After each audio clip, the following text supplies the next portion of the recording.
ॐ भूर्भुवः स्वः तत्सवितुर्वरेण्यं भर्गो देवस्य धीमहि धियो यो नः प्रचोदयात्।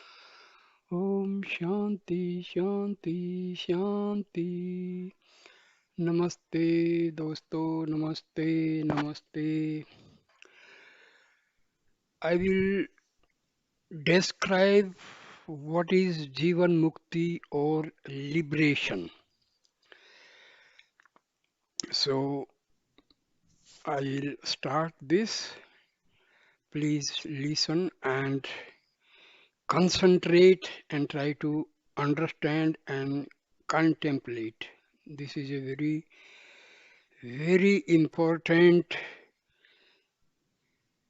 practice in our life. Okay, we all want unlimited happiness and work for it. The means adopted to attain it are different for different people. Some think, some think that happiness lies in getting rich and earning a lot of money, some in sexual enjoyment, some in acquisition of house property and possession of things capable of increasing their comfort and enjoyment, some in marriage and having children, etc. All people work hard to attain happiness by adopting one or the other of the means described above, but happiness eludes them more often than not, as all these instruments for happiness result ultimately in causing misery and unhappiness. On the contrary, unforeseen accidents and calamities which we had never dreamed of faces all of a sudden. In despair, people cry out, Lord, why all this to me? What have I done to deserve this suffering? Sages and saints like Vasishtha and Adi Sankara have found that because of the wrong identification of the self with the body mind complex, each person considers himself as the doer of all actions, that is karta, and the experiencer of their fruits, that is bhukta. This false identification results in considering oneself as a bound, limited, and finite individual, which in its turn leads one to miseries, sorrows, and sufferings. A child does not know that a bulb and the electricity in it are not one unit. All differences in age from date of manufacture, capacity, that is wattage, form, color, place of origin, manufacture, and mortality due to breakage, etc., belong to the bulb, and electricity in all the bulbs is only one continuous stream of energy. Similarly, the unhappy people are ignorant that even though the bodies, that is just like bulbs, are different and subject to birth, old age, and death, the consciousness in all the bodies is one and the same. It is the mind which creates the false impression that each one is an individual entity by identifying the self with the bodies. This is clear from the fact that during sleep, when the mind ceases to work, we are not aware of either the body or the individuality.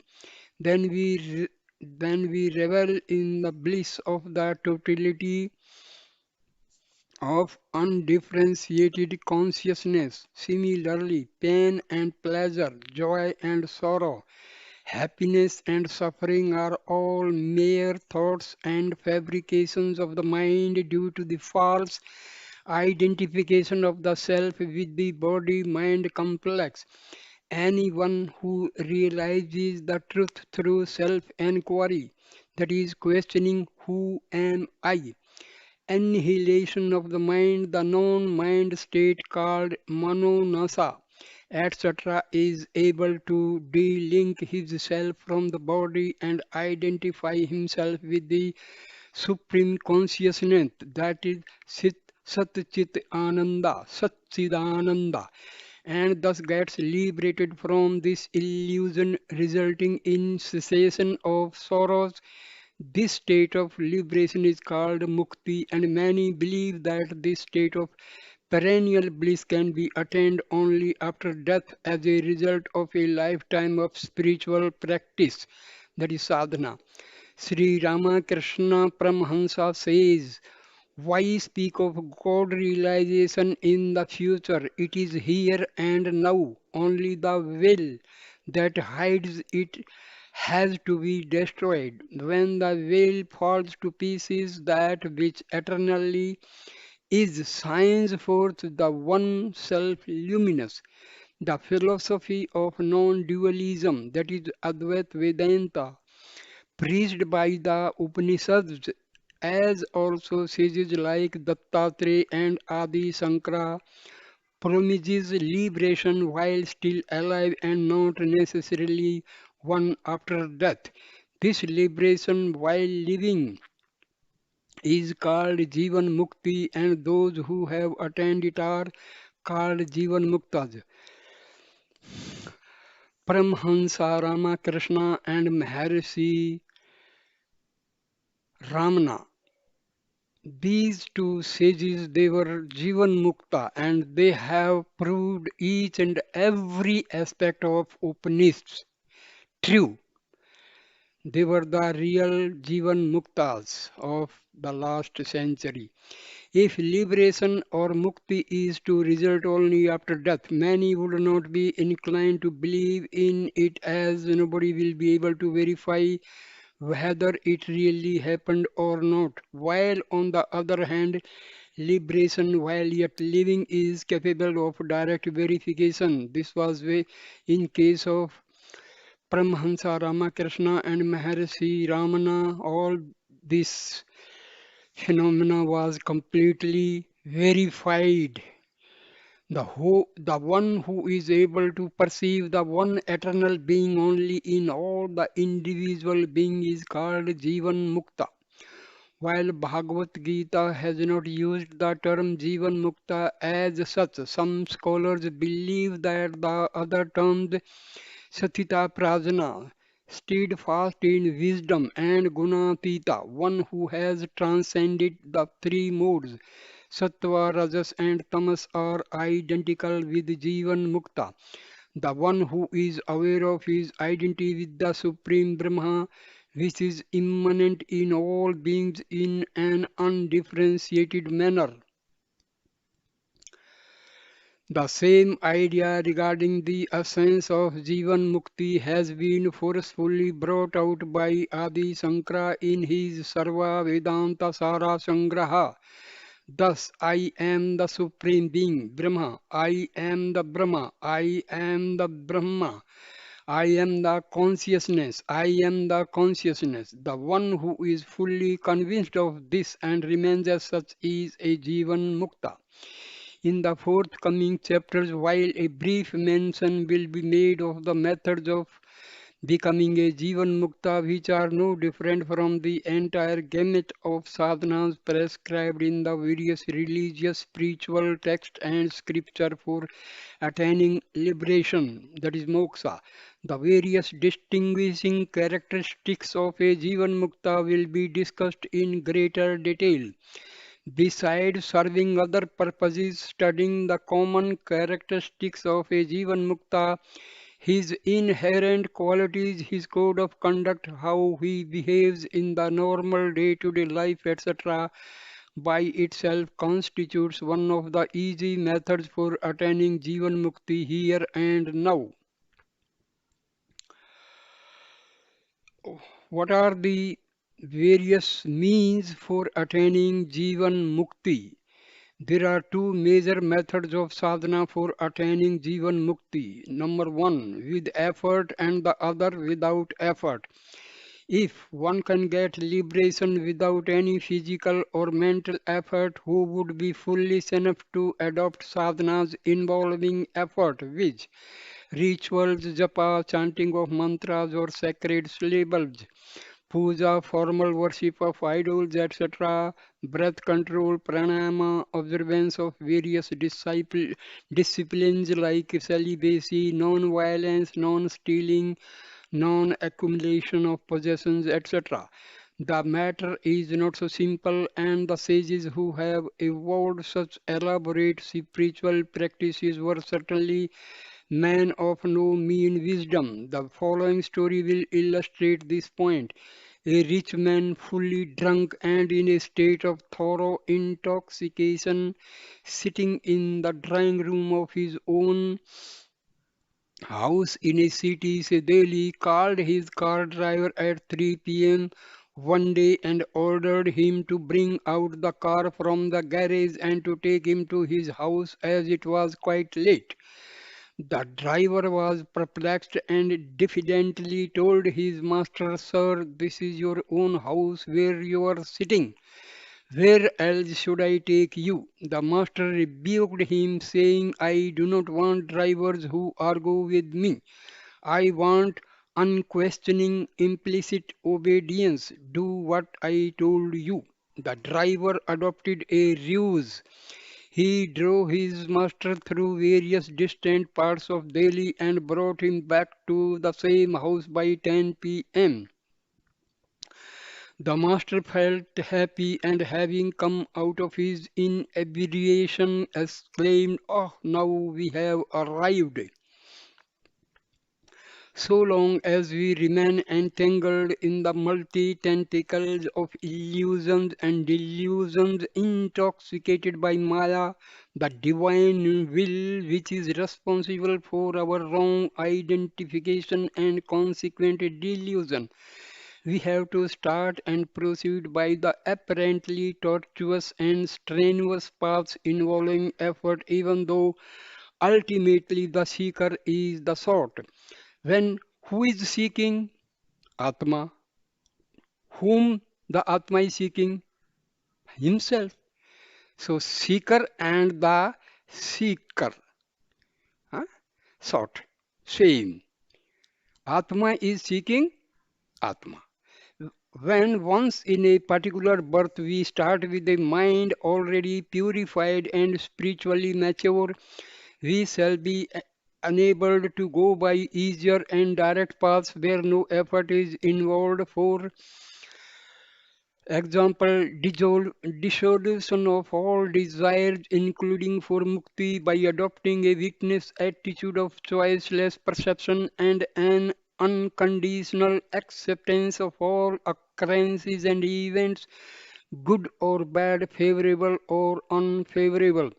The two primary means prescribed for Jivan Mukti are: number one, dissolution of the mind and effacement of desires, that is vasanas.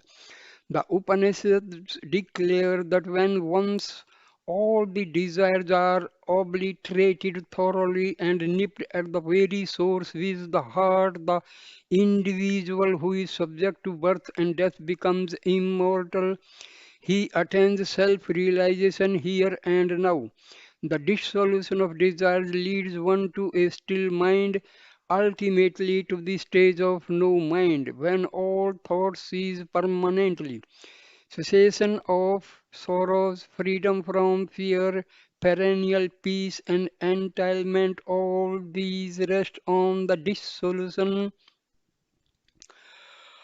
of control of mind, Mandukya Karika of Gaudapadacharya. The one way to control the mind is by gradual study of scriptures and philosophy, giving rise to the conviction of the unreality of the objects of the world. This results in indifference and non-attachment to the worldly objects, that is vairagya. Seeking the company of evolved souls and sannyasin is also an equally effective method to bring about control of mind and effacement of desires. One of the most direct and instantaneous methods to achieve Jivan Mukti bypassing the aforesaid methods has been propounded by Ashtavakra. He was a great Advait Vedanti sage. He was during the days of King Janaka. Have first that firm conviction that I am not the body mind complex. Know well that you are as separate from the body as electricity is from the bulb. Hence, the limitations of the body, death, old age, disease, suffering, etc., do not apply to yourself. The electrical energy inside a bulb can never be destroyed. So let one practice sitting for a few hours each day, absolutely relaxed and not necessarily in any particular posture, in the garden or some place of solitude, free from all distractions of visitors, including mobile or other telephones, etc., used in modern times. Be aware of nothing else except the feeling of bare existence and being alive. That is, I am. Be happy in that feeling. Do not think of the body and do not add any qualification to the feeling of amness, such as I am a woman, I am aged 30 years, I am an Indian, I am an engineer, I am having headache, etc. Simply be. If your eyes are open, do not see things specifically or distinguish the object. Do not distinguish various noises. Remain in the totality of an uncritical, unjudging, undistinguishing, and undifferentiated perception. Do not think I am, just remain in the consciousness that is the feeling of your existence. Like a newborn child which has no vocabulary to think but revels in its pulsating existence. If one can permanently remain in this state, which can be attained through practice here and now, one can get Jivan Mukti. There are many more such instant moksha capsules in Ashtavakra Gita Samhita.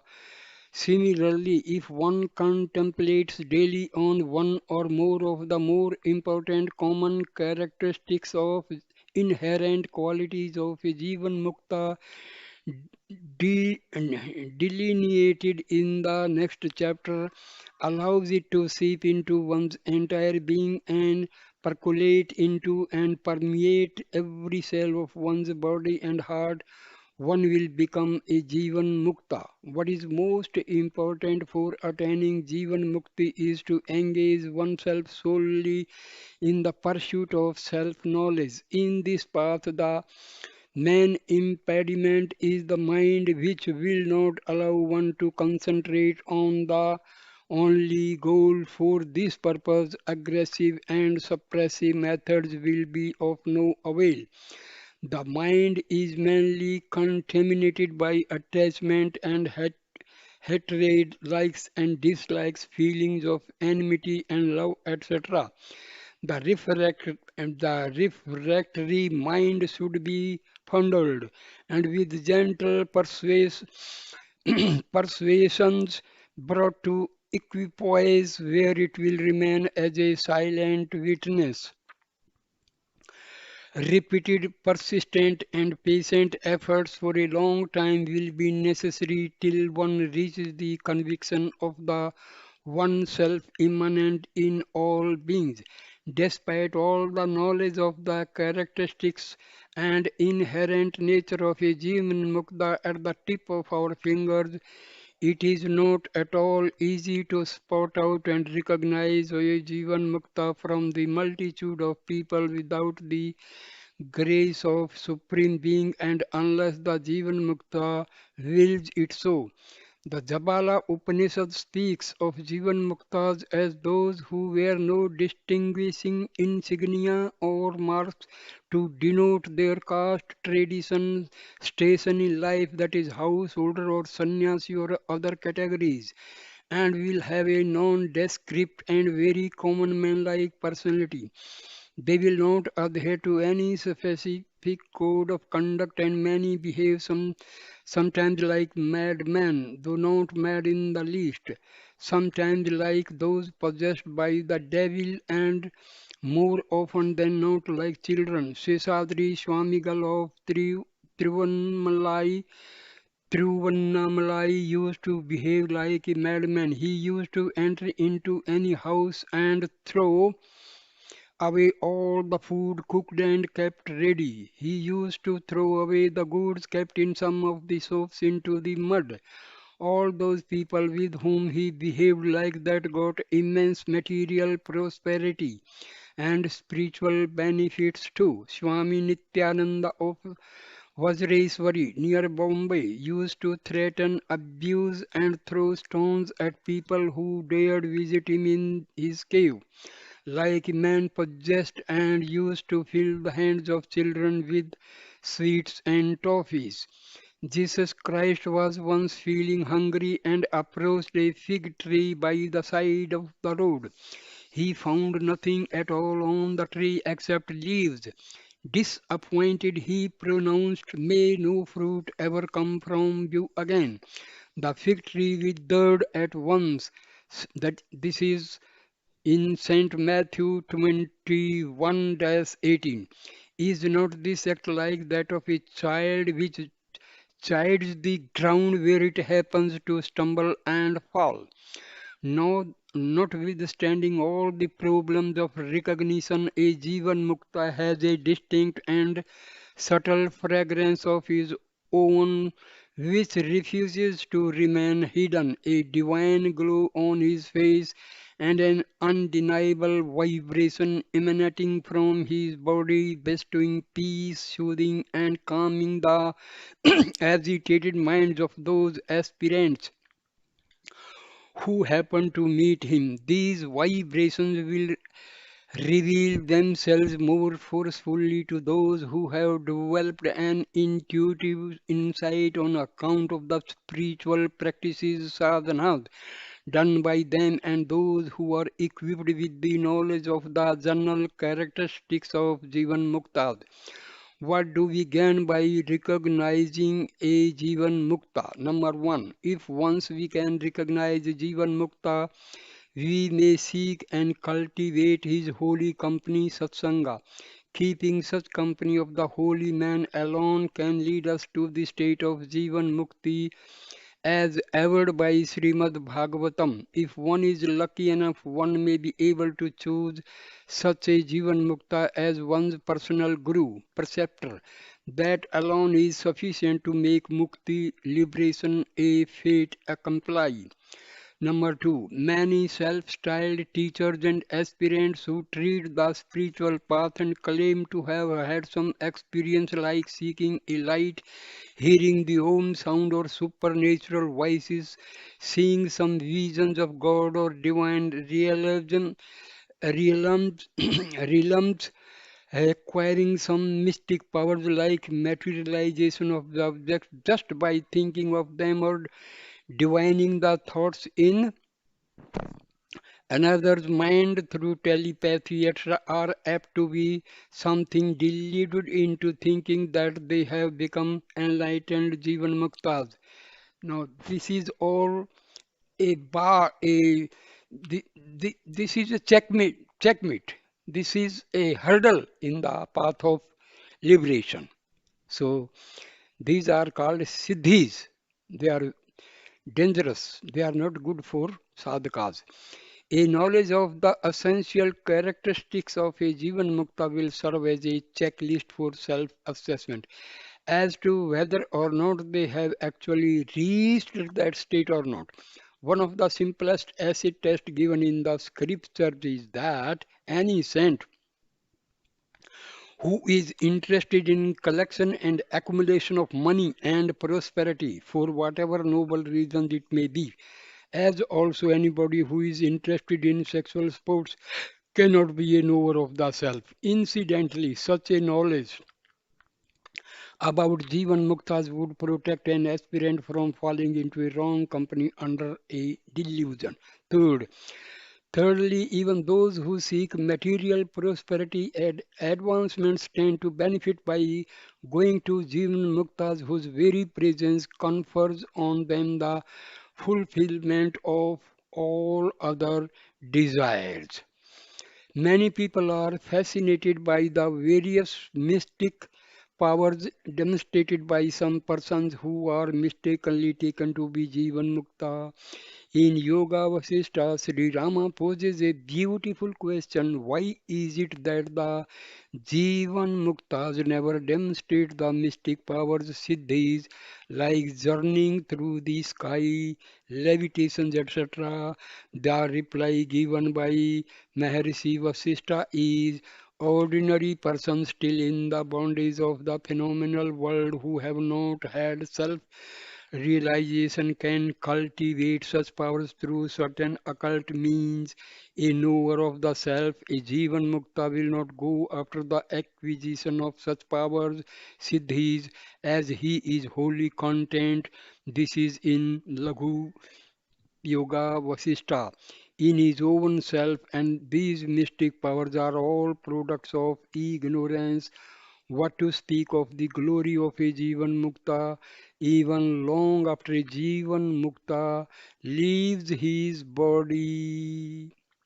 The Samadhi where the body lies entered continues to confer fulfillment of the material desires as immense spiritual benefits to the devotees who circumambulate the samadhi and or pray to that saint. Those disembodied saints also become the gurus of some earnest seekers and continue to guide them. It is presumably because wide Brihadaranyaka Upanishad, the vital life force, prana, and the forces responsible for speech, etc. of a Jivan Mukta do not go anywhere else after death but continue to be earthed and absorbed in that very place, historically in the omnipresent Brahma. Thus, the vibrations continue for a very long time. To cite an instance, one Mr. Dixit of Bangalore,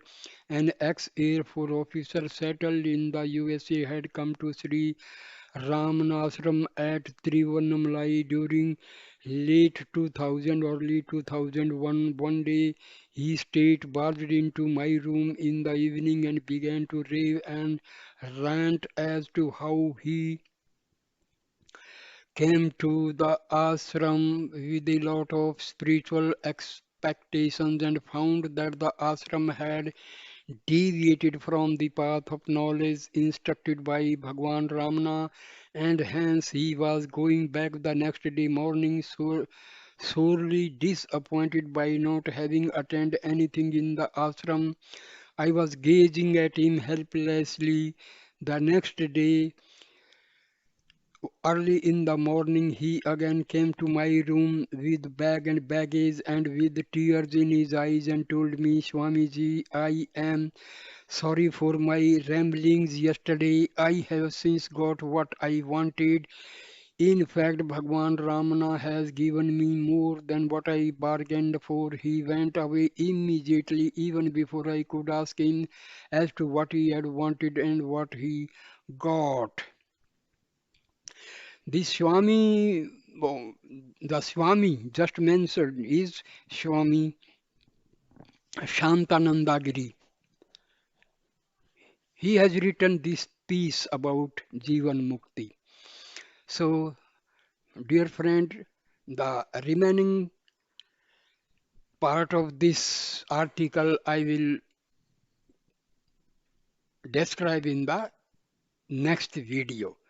So, thank you for patiently listening to this video. Please press subscribe my channel, like, comment, and please share the video. Thank you. Namaste. Namaste.